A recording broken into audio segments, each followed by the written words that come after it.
so much for joining us today. I'm so excited about our presentation.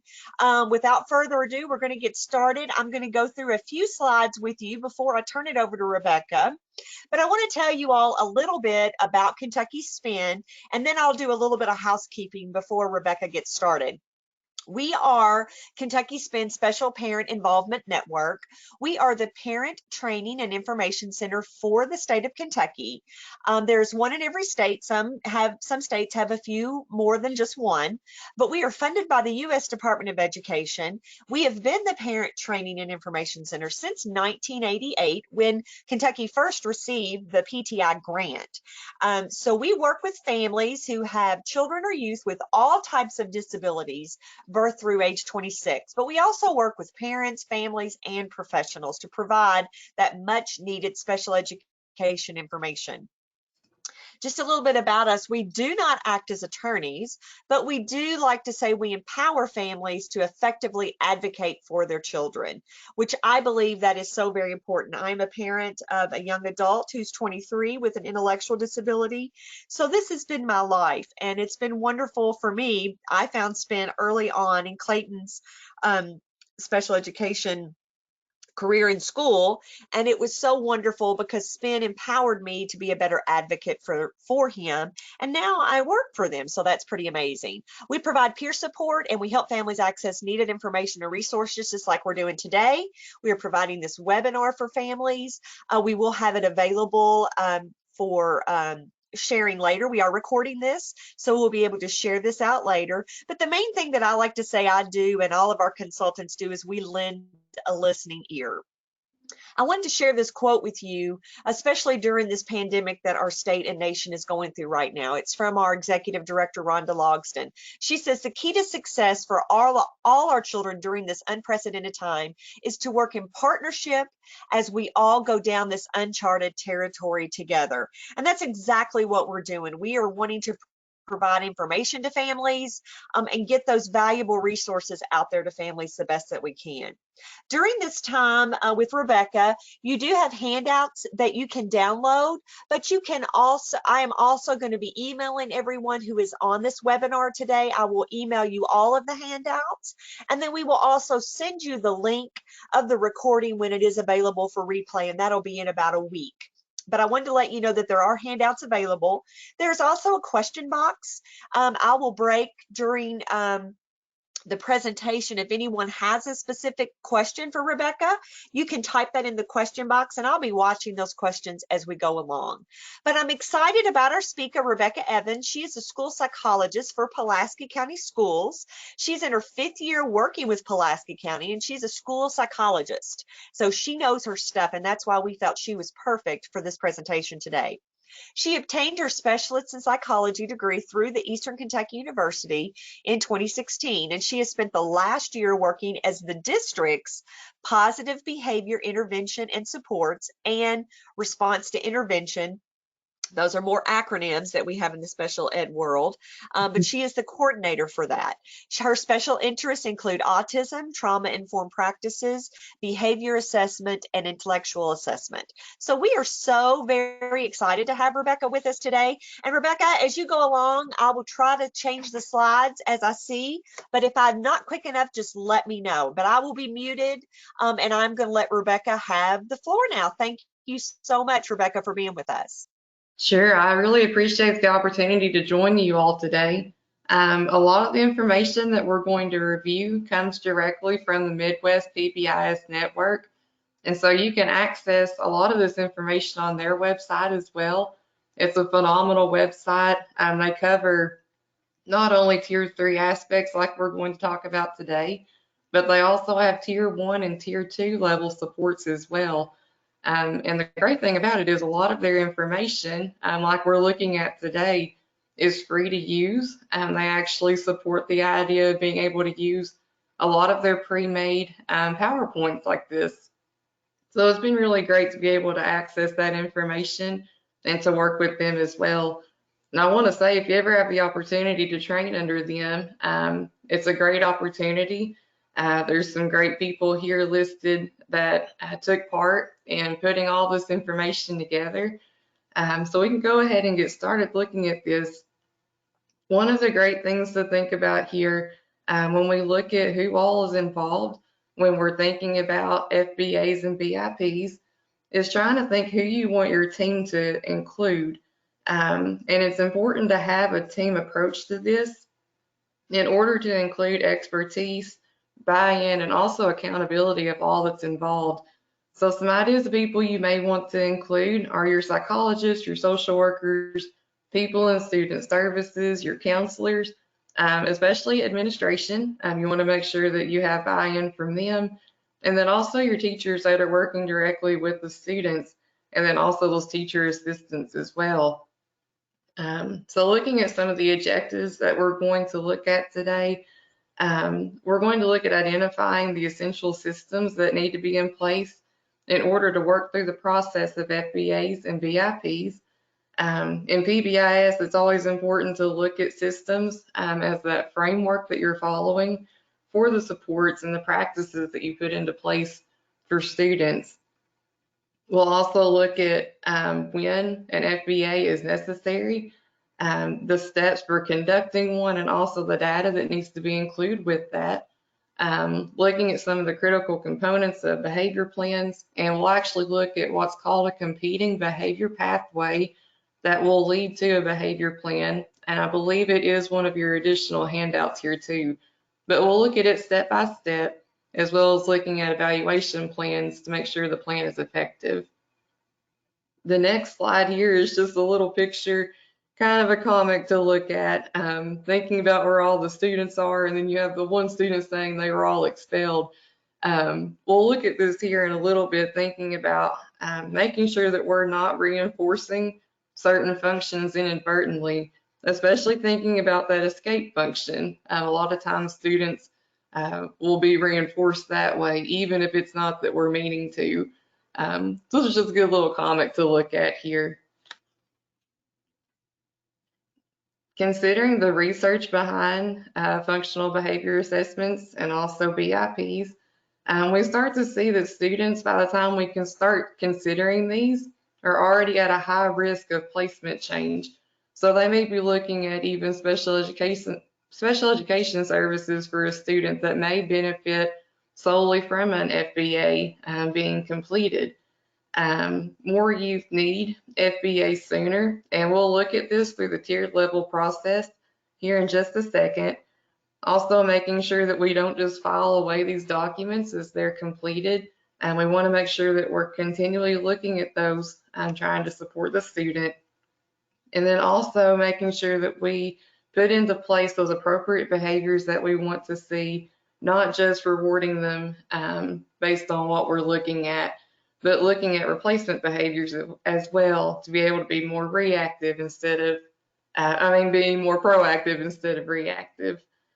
So to start here, we'll kind of introduce MTSS and where do these really fall into the triangle. The next slide shows the triangle inverted. Most of the time we look at a triangle the other way, but kind of turning it upside down on its top here to think about how we work down from tier 1 to tier 3. I want to introduce an idea here just so we're kind of thinking about it ahead of time, but thinking about how we can even be using some of these practices at tier 1. We'll look at that at the very end, but most of our focus will be at tier 3. So thinking about with tier 1 that you have your school-wide practices in place. Then looking at tier 2, you may have a check-in, check-out process, maybe even using modified check-in, check-out, special groups for students based on your data that you're considering there. And then also moving into tier 3, starting to look at brief functional behavior assessments, and then beyond that, even more complex and multiple domain FBAs. We'll think about this too as a continuum throughout, just thinking about how FBAs can be either brief or complex, and kind of the differentiation there between those two. I guess we can move on to the next slide. It takes the triangle and kind of puts it back to where we typically see the triangle being looked at. So just to review here, thinking about that tier 1 with 80% of students responding, this is only seen if it's done systematically and comprehensively with fidelity. So those are words that we'll continue to look at here, making sure that things are done with fidelity. That way we can see that that is being sufficient for those students at that level. Again, with tier 2, that's another layer of support that those students are receiving. And we want to make sure that we continue to support those students not only through tier 2, but also with those preventative measures through tier 1. And then lastly, looking at the top, thinking about tier 3 being those very individualized and intensive supports that we provide for students. We want to try to reduce the intensity and then the complexity of those behaviors as well. And that's really the purpose that we start to see through FBAs and VIPs at this level. So not only are we benefiting the student with this, but also the staff and families and even the community members that are involved with that student. So looking kind of at the flow here, we kind of have a visualization of what this will look like. Just to review, moving from tier 1 to tier 2, this kind of introduces an idea of a lower level versus a higher level of tier 2 supports and where we can see FBAs falling in that process. You can see if you have a general kind of standardized approach to tier 2, you can start to use function-based thinking beyond that process. And that's really where we want to start looking at considering our FBA process is moving to either a modified check-in, check-out, a more specific group for a student, or another intervention that you find most appropriate for that student. And that can all take place before getting involved in the actual process of completing a brief FBA or then even a complex one later on. Looking at the next slide, it just gives us another visual of thinking how the systems and practices all work together with the data that we're considering in order to come with the outcomes that we're looking to obtain. Thinking about the data there that supports the decision making that the teams are doing. I did want to plug here about pbisapps.org. If this is a website that you're unfamiliar with, it really provides a lot of different types of data. I know our district really depends on this website quite a bit. It provides us fidelity measures that we're able to look at. It also includes school-wide information data that teams look at monthly, and then also tier 2 through check-in, check-out. It provides data that we can look at really on a daily basis if needed, but usually our teaming looks at it usually every 2 weeks. And then also you can have individualized data on there as well.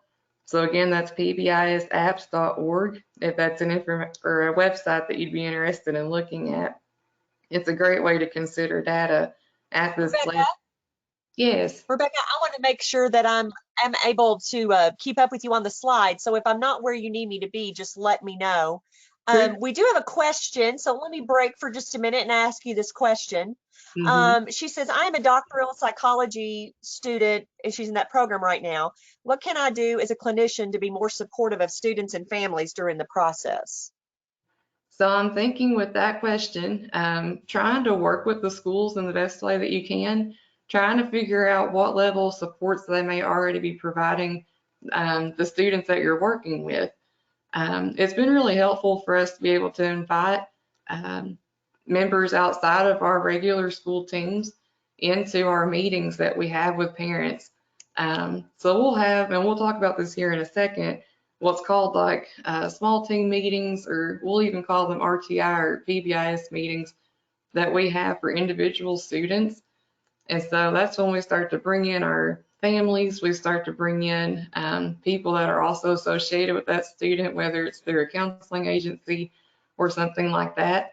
So if you're directly involved with a student, being able to see if the school is providing those types of meetings or even asking if that's something that's a possibility, I think would be the best way to try to provide support in that manner. That's great. Thank you. You're welcome. So the next part here that we'll look at kind of jumps more into that tier 2 systems level of support. And we'll talk a little bit more about this teaming process. That question came in a perfect time. So looking at the slide, teaming at tier 2, we have a couple different types of teams that we'll talk about. The first one is the secondary systems planning team. And this is really like those school level administration, PBIS coaches that look at the data from these interventions that they have going. So again, looking at the overall effectiveness, the fidelity of the intervention, and then also creating interventions that may not be on that continuum already. So thinking too that this is usually a standardized practice that you fit students in as soon as they start meeting criteria at that level. That's what that teaming is really for. But here at the bottom, we have the secondary problem solving team. So again, this is what we just discussed, looking at one student at a time. Every school typically tries to have this type of meeting. It just may look different at different places. And then also considering this is when teachers and families become a little bit more involved at that level. Again, this may be called a problem solving team, a small team meeting. They're called different things, but most of the time that goal is the same. And just some personal experience with these, it's been really interesting to see what can come of those meetings. I was a part of one not long ago where we met on one particular student, and it was actually a concern regarding math. And the team started to think that they didn't have the appropriate supports that were needed for that student.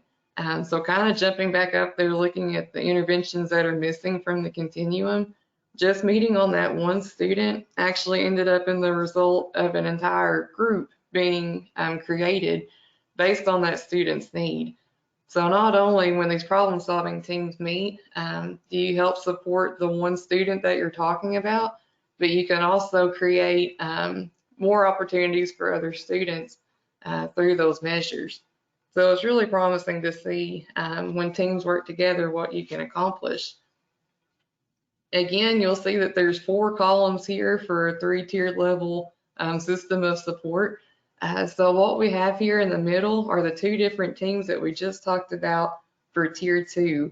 Again, thinking about the lower level being that secondary, and then the problem solving team kind of being that higher level where you may start to introduce some of this talk of brief FBAs and VIPs.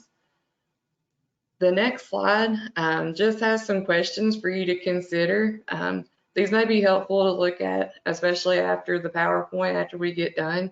When you take this back to your teams to try to consider your readiness and what's been going on in your buildings already. We start to find in PBIS quite often that a lot of these things are already taking place in some fashion, but it really might just be rethinking it or trying to build upon some of the things that you're already doing. We did this at our middle school not long ago, thinking about estimating how much time is being spent on certain students, and then kind of trying to take a guess of how many students you're going to be intervening with at this time, and thinking about larger schools.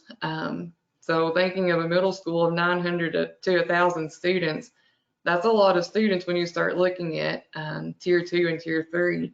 So it kind of made us start looking at our resources that we have available, and also the different people who would volunteer to be a part of this, either being facilitators or being a part of other roles that can help get a lot of this work done.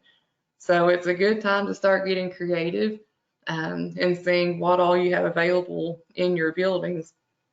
Again, making sure that you use fidelity measures to kind of help guide you in that process and to see what you want to continue working on in your buildings. The next slide, I believe, is a handout. It's just kind of a picture of that guiding questions handout that's listed here. It's some questions that you can ask your team regarding where you stand in terms of the process so far. And this kind of handout will help you decide moving forward some things that you're already doing, and then also things that you would want to continue working on. So it revolves a lot about the teaming that you have, the different types of meetings that are taking place, And again, making sure that those meetings are efficient. That really is one of the most important aspects of PBIS, is making sure that your meetings are covering what need to be covered, and not that they're just, a waste of time, something that people start to dread attending. So just making sure that those are really staying focused on the topic that you're needing to cover, and making sure that things get accomplished. Because when that's happening, they really do become something that people want to be involved in. And students really benefit from that as well.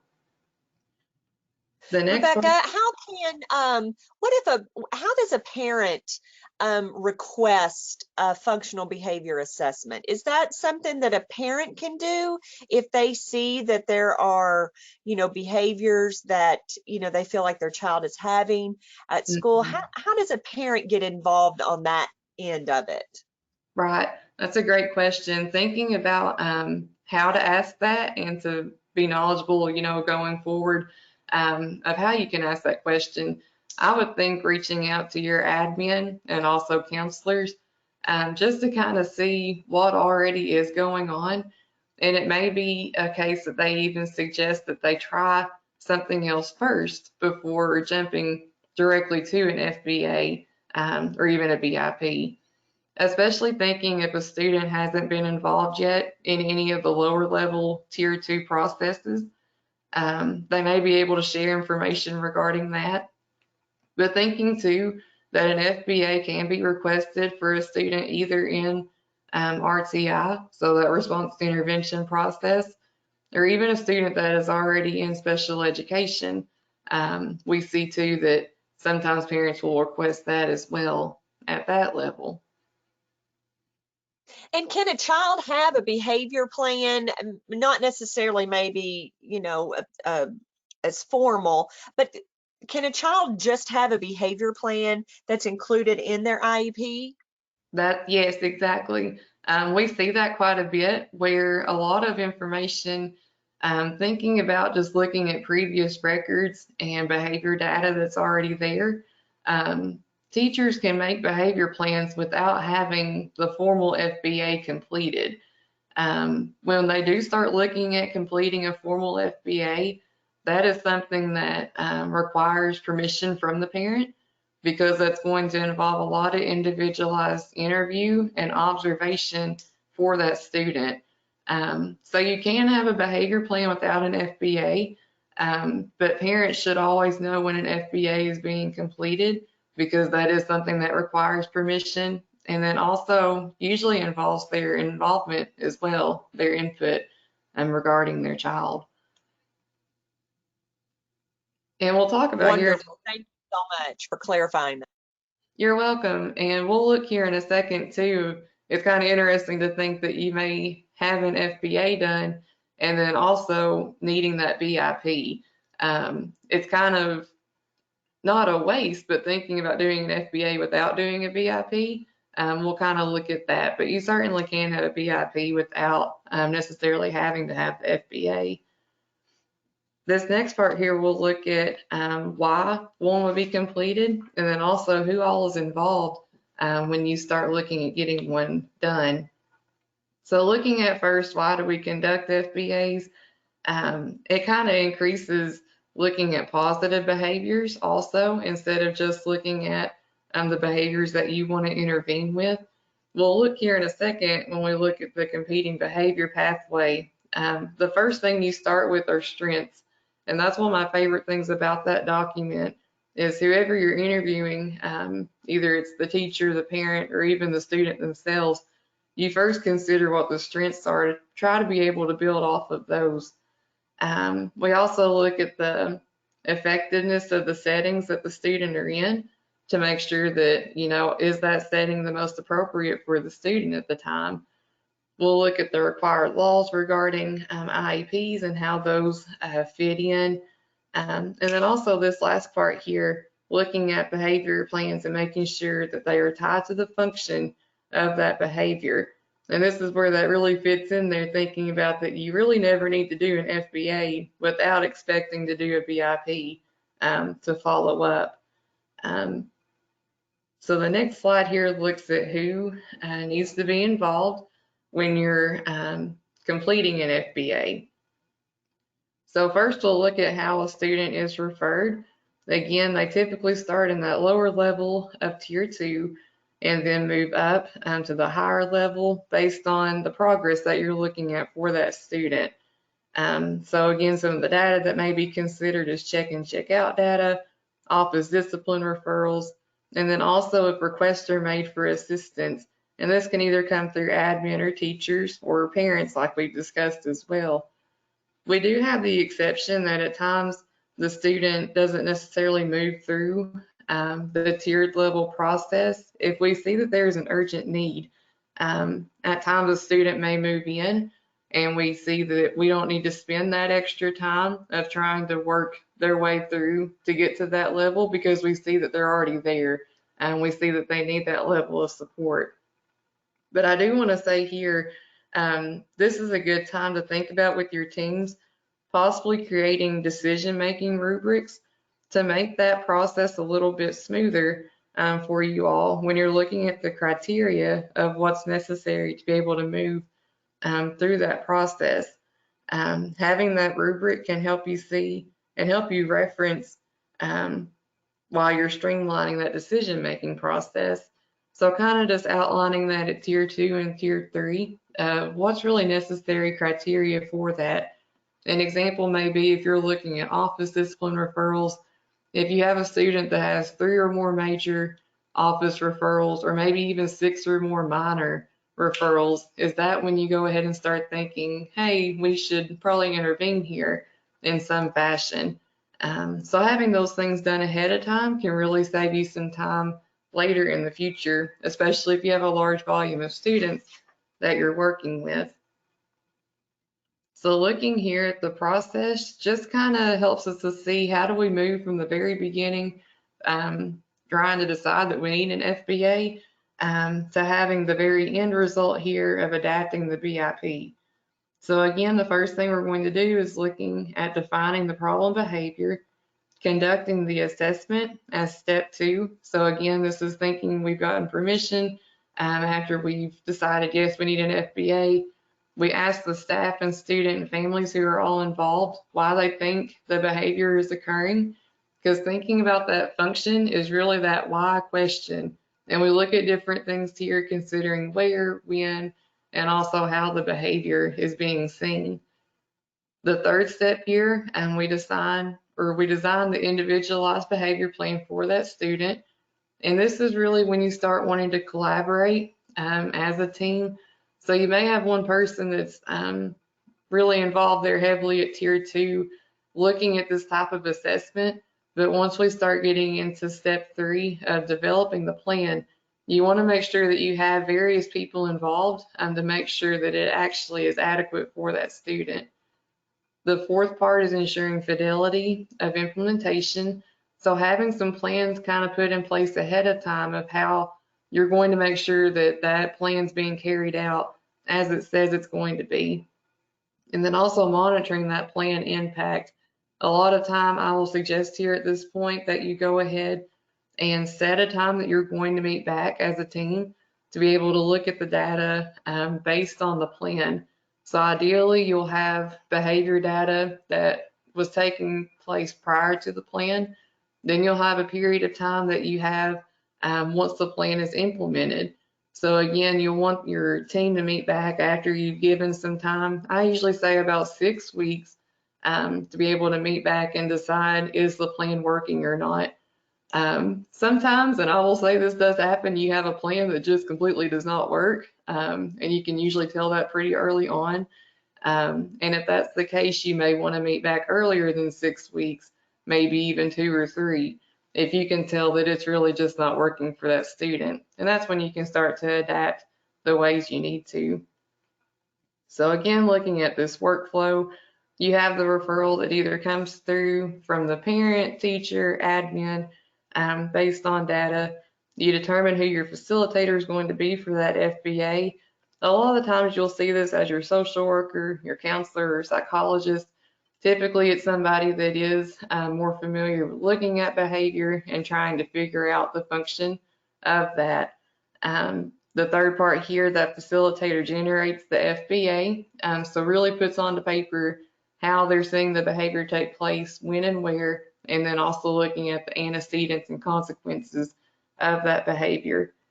The team meets to develop the BIP, and again, this includes all stakeholders, looking at a follow-up meeting, and then looking at weekly data monitored by that facilitator. So we've talked a lot about the facilitator and who that might be, but this next slide kind of outlines exactly what that facilitator, as well as other stakeholders, are doing along with the process. So the first one here, I'm thinking that the facilitator will be the one that completes that competing behavior pathway that we're going to look at. So this really includes a lot of that hypothesizing based on the information you've collected, both through interviews, record reviews, and observations of that student. They help lead the team in creating the BIP. So again, this isn't just a single person creating the plan, but it really is a team effort of everybody involved. But you do want to have somebody facilitating that discussion of where you want that behavior plan to go. And really just making sure everybody's on the same page with that document. So looking at other team members, their job would be to ask questions for clarification. And I really stress this here for teachers. If they're going to be the ones that are really implementing the plan with the student, you'll want to make sure that they ask questions when the team is meeting to make sure that they know exactly how the plan's supposed to be going. And then also working with the facilitator during that time to contribute as an implementer of the BIP. I think that's it for that one. The next slide we have looks at moving from a brief FBA to a complex FBA. And it's interesting looking at this, you can see a lot of the information for both of these is very similar. We just start to see more information once the FBA becomes more complex. So what that may involve is the behavior itself. You may see more or less intense behaviors with the brief, but then more intense behaviors with the complex. So lower level needs versus higher level, the data that's gathered.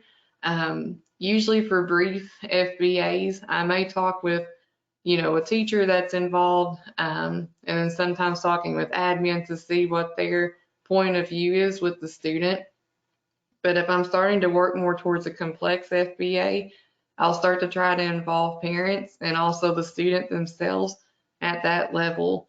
So thinking about if you're starting with a brief, it just kind of saves from over assessing at that time. But if you do see that your need is complex, based either on the behavior or the data that you have, that's when you'll want to start using more assessment measures to be able to gather more information. And then also looking at the teaming here, it becomes a little bit more individualized once you have complex FBAs that you're trying to complete. Rebecca, what about if a student, if the parent has noticed, that their child's getting in trouble quite a bit at school, and they've requested, to have either behavior plan in place or even, more, something more in this line to this line. What and then now their child's getting suspended a lot, and still nothing has been done. What can a parent do at that point? I would think at that point that you can continue to request this, and then kind of making sure, I would request a meeting to start, just to kind of get the concerns out there, and then really trying to talk about, what's leading to the suspension. I think a lot of times our admin are really good about that, wanting to discuss, what can be done besides suspension. And that's really been a thing across the state that we've been looking at this year, especially considering, not only out of school suspension, but also in school suspension. That's really been one of the goals of the state, to try to decrease both of those. So that's been kind of on everybody's mind already. And I think asking questions like that of what we can do instead can really help try to drive some of that conversation of why is the behavior happening and how can we best intervene to meet that function. So asking those types of questions, I think, would be most beneficial at this time. That's great. And what if I've requested it and the school has denied it? What can I do then? Sure. I would think, talking to your admin and trying to work with them first. Of course, if a student is in special education, you can always talk to the director of special education at that point if you feel like your needs just aren't being met at the school level. And then also too, a lot of people have coordinators in place as well. I know I've consulted with our admin in the past, trying just to decide what's most appropriate for the student at the time. So I would think talking with those stakeholders first would be the best bet. And then also just trying to talk with the teacher as well. They are always such a gold mine of information regarding the student. So I would think even starting with the teacher first would be good information to gather. But I think all those stakeholders involved are good people to talk with. That's wonderful. Thank you. Sure, you're welcome.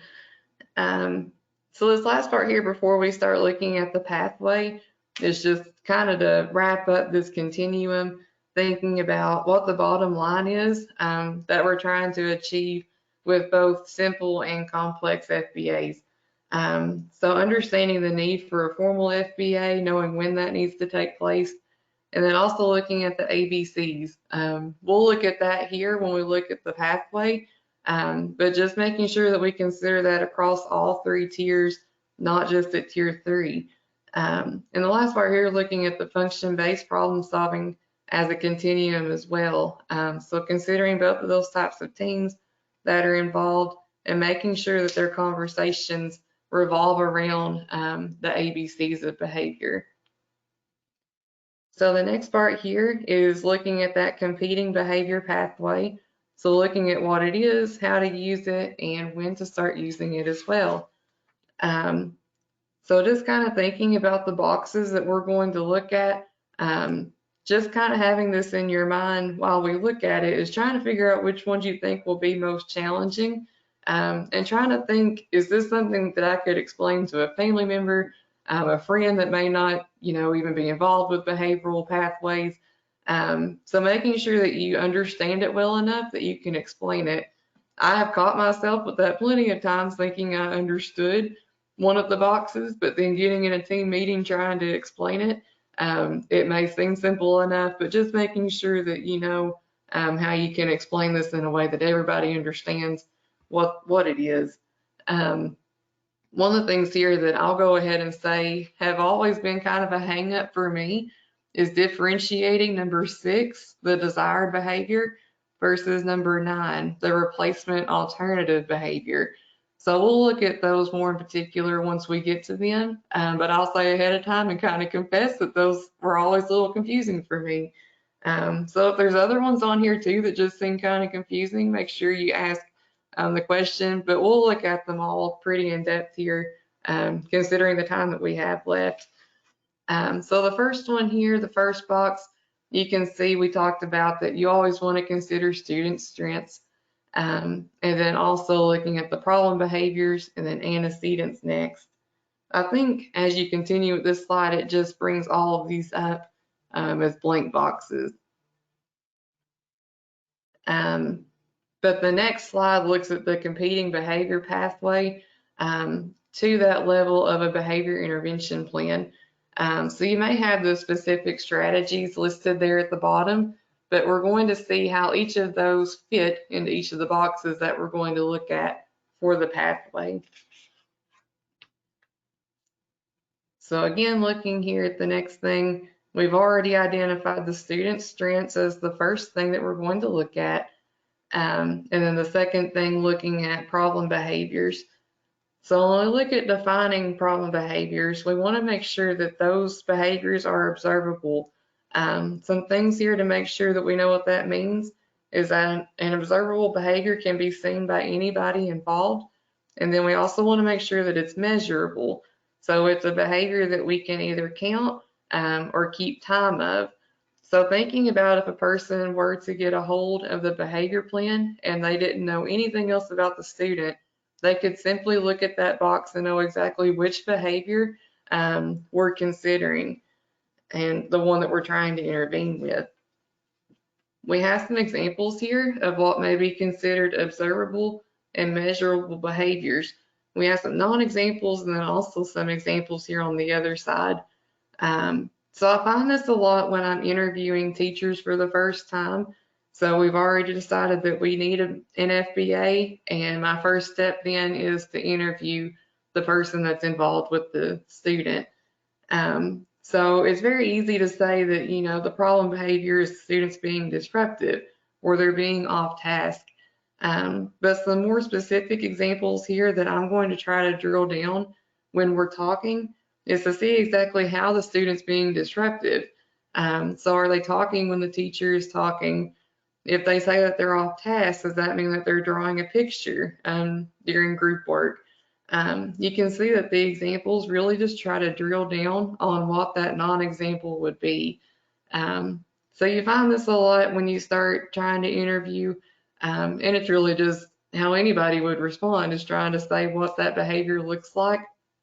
But as the facilitator, you want to make sure that you're really making sure you know exactly what that behavior is.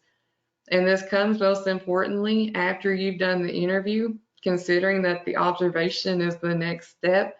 If you get in there and you start trying to observe and you don't know exactly what you're looking for, you start to find that your observation just doesn't really match the need. So it's very important here thinking about that everybody that's involved knows the exact observable, measurable behavior that you're looking for. The next slide kind of gives some tips. The first tip is asking yourself, what does this behavior look like? So do I and the teacher both know exactly what this behavior is that we're looking for? The second tip here is providing examples like we talked about. And then the third one here, just making sure that the definition is so clear that somebody who's unfamiliar would also be able to pick up on that behavior that you're looking for. And just wanted to stress all this right here at the beginning, because without having this defined appropriately, you start to find that the rest of it just kind of falls apart. So this is very important to make sure that everybody knows what the problem behavior is. The next part of this is looking at the where and when. So we're looking at step 2 here of the antecedents and the triggers. So we'll kind of look at both here the routines and then also the things that are triggering for the antecedent of that behavior. The next slide there looks at where something is happening. So here we're thinking about the routine of that student. So is the behavior happening during a math class, a gym class? So really, which part of their day do we see this happening? And I'll go ahead and say here, the facts interview that you have here as a handout is one of the first steps that you have when you're interviewing a staff member. You actually go through the entire routine of that student's day. And it's really a great handout to use because it has you rate on there what particular routines are the hardest for that student, or which ones that you see the behavior occurring the most. And that kind of helps you narrow it down if you know where the behavior is happening, and especially when also that you know when you want to start intervening. So thinking about the when, that's those specific events or again the antecedents there that are triggering the problem behavior. The next slide looks at being able to identify the antecedents. And sometimes when you're doing interviews, people will say, like, there's nothing that sets them off. There's nothing that you can tell is an antecedent. And sometimes you can start to find that that can be kind of difficult to pin down for a student. But again, we're looking at the signals that happen right before a behavior or things that just set them off. We have some examples here of trying to identify. The first one here talks about at the lunch table, when told to shut up by a peer, Ben hits the student. So looking at this, the antecedent would be when told to shut up. And in all these different examples, I kind of consider that the clause that you have there. So in such and such when, whenever you consider that when, that's going to tell us exactly what's happening right before that behavior occurs. So in the next one with Tracy, when she's asked to read aloud in language arts class, that's when she gets up and starts telling her jokes. So with these clauses alone, we've already narrowed down exactly when that happens along with the routine. So looking at the antecedent, this is almost like the fast trigger right before a behavior. We'll also consider setting events, which are considered the slow trigger to behavior. So just some examples here of, again, like requesting to do something, sitting in a large group. These are what's considered your fast triggers to behavior, so your antecedents. The next slide looks at why behavior is happening. So this is what we consider as the consequence to behavior. And this is what I always try to make sure I identify for teachers and parents alike, what consequence, what that definition is, because usually that has like a negative connotation, so a consequence to a behavior. But we're simply just looking at what happens directly after the behavior occurs for step 4. Looking at the next slide, thinking about maintaining the consequence, this simply looks at how that behavior is being reinforced. So if you think about that comic that we looked at the very beginning, it kind of talks about that the students were all expelled for their negative behavior. So really you can see that a lot of those students were probably reinforced by that expulsion as their consequence. And that's what we want to try to avoid, is making sure that we find the right reinforcements for the behavior that we want to see to be able to increase those, and then also decrease the reinforcements for the behaviors that we're trying to intervene with. There's some examples in the next slide of maintaining consequences. So it kind of gives some of those same examples from before when we looked at antecedents. So Ben has now hit his peers and then they leave him alone. The next one, Tracy tells her jokes, the others laugh, and she got sent to the office. So we could see, her consequence with that was she got out of reading. The next one here for circle time, when Jessie started crying, the teacher stopped her circle time and found time to comfort Jessie instead. So maybe thinking here with an antecedent, if Jessie was provided, comfort beforehand, that would eliminate the need for her to start crying during that time, and then also circle time being stopped altogether. You can start to see that when we look at some of these consequences, it also gives us ideas of how we can start intervening for the antecedents ahead of time. The next one here, step 5, looks at setting events. And again, this was kind of the slow trigger to the fast trigger of an antecedent. So we kind of see how these things work together to cause the behavior that we're seeing taking place. So the next slide kind of differentiates those two things, the antecedent and the setting events. So again, thinking a fast trigger versus a slow trigger. But the good thing is about knowing a setting event, it can help us predict ahead of time if a problem behavior is going to occur. I will say, looking at the next slide, it can be kind of difficult to pin down certain setting events. So we have, again, some non-examples versus examples of what this could look like. I would say one of the most common setting events that I see are students who typically take medication, possibly missing that medication for that day. So if a student comes into class and the teacher can know that ahead of time that, hey, they missed their medication this morning, they know that that could possibly be a setting event for some of the behaviors that they typically would see not occur because that was already taking place. Another one is when students are tardy for school. We can kind of see that that can almost set the tone for the day as a setting event. So that kind of helps you predict that if one of those fast triggers of an antecedent takes place, the behavior is a whole lot more likely to occur because of these setting events that you've identified. The next slide just kind of looks again at some of those common setups that we see as setting events.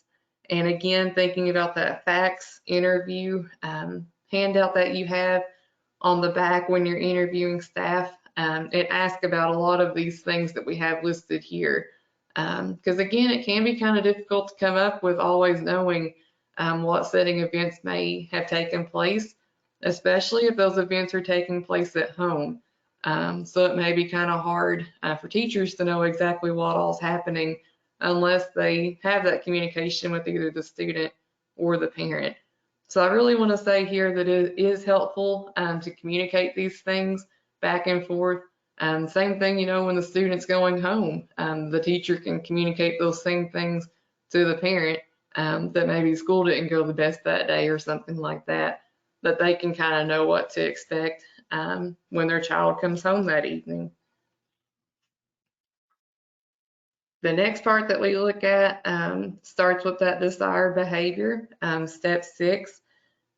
So looking at using the pathway to identify not only the desired behavior, so really that behavior we want to see in the long term versus the alternative behavior, which is that short-term goal that we have for the student.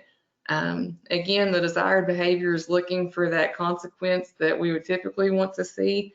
And the alternative behavior is also reaching towards that same function. So when we look at these, we want to make sure that we can help try to match that function for both of those behaviors. That's also the same as the problem behavior, because when we talk about trying to replace, we want to make sure that we're meeting the need of that student just in a more appropriate way. I think the next couple slides here repeat themselves. So I'm going to move to function is the key to success. It says here if we have the wrong function to start, our plan will ultimately be ineffective. So we want to make sure we have identified that function correctly. And we may find that there's a couple different functions that are taking place. When we do see this, we want to try to make sure that we prioritize the function that we see meeting the behavior the most. And again, kind of talked about this already. If the hypothesis is incorrect the first time, we can always try again with another function in mind. And I will say that that does happen. It's not always done correctly the first time. But just making sure that we can always go back to that hypothesis statement is a promising way to know that you can try to intervene more correctly. Thinking about different functions, we typically see a couple different ones that stem from problem behaviors. It's either obtaining something or getting something versus escaping or avoiding a situation. So we can see here, moving on down the flow chart, it may be either a sensory, a social, or tangible activity that the student's trying to seek out. And then more particularly here for social, we'll ask about if they're trying to get that from an adult or a peer. One of the things that I've tried to move away from this year, thinking about this, a lot of times we'll use the word attention seeking in place of looking at social reinforcement. And one of the things that we've tried to work at as a district is thinking about relationship seeking for that student. That really kind of shifts our mindset, thinking more about building relationships with that student, either through peers or adults.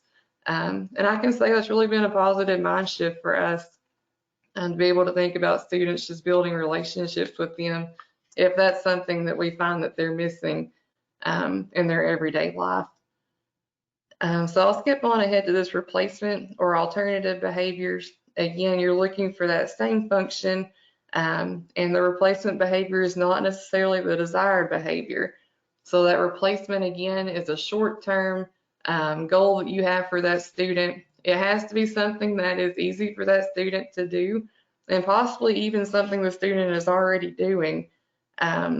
We can skip over to the slide of desired versus replacement behaviors, because it outlines that a little bit more. You're going to want to make sure that there's minimal instruction involved when it comes to that replacement behavior, because this is the first thing that you're going to try to get that student to do instead of the problem behavior. And so you can see in the next slide, how you kind of work your way up to the desired behavior from the replacement through the different approximations that take place.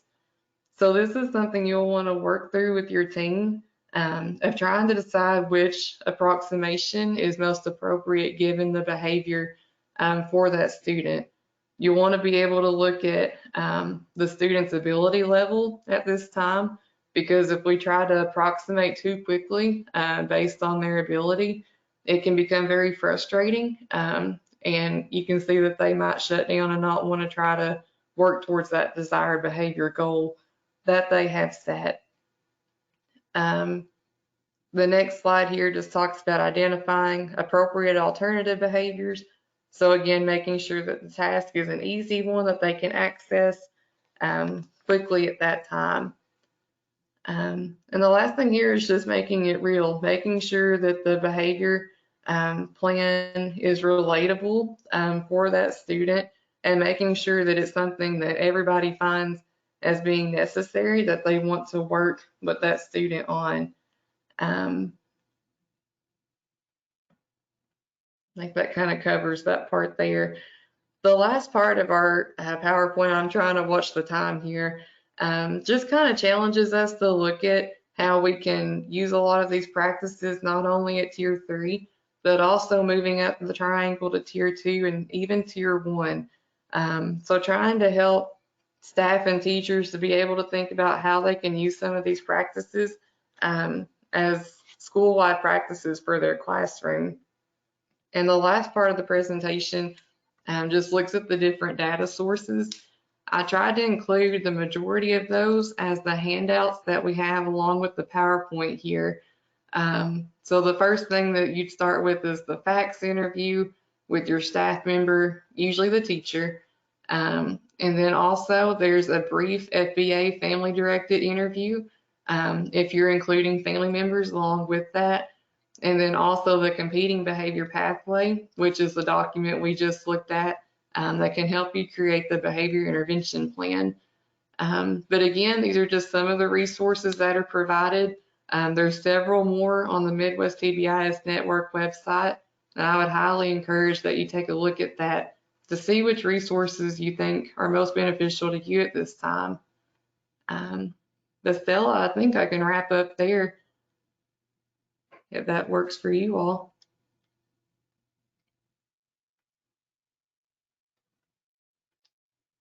And all of these, I just want to let everyone know, like we said, everything will be sent to you via email. And that way you'll have the PowerPoint, you'll have all of the handouts. And so that will be very handy for everyone.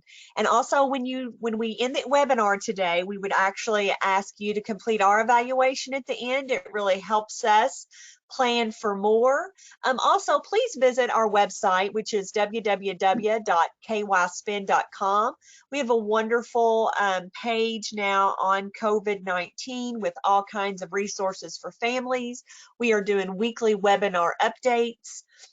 We have one scheduled for this coming Tuesday that you can register for on our website. We are actually going to have Carol Cecil from Kentucky Partnership for Families and Children, and she's going to be talking about mental health concerns during this time. So, Rebecca, thank you so much for being with us today. We really appreciate the information. It was very informative.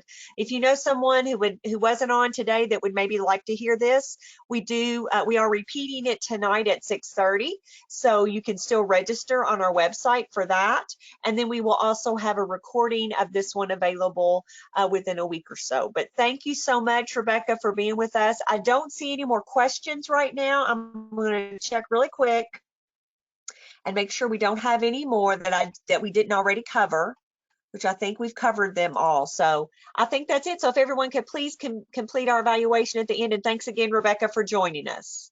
You're welcome. Thank you for having me. See you. Bye-bye.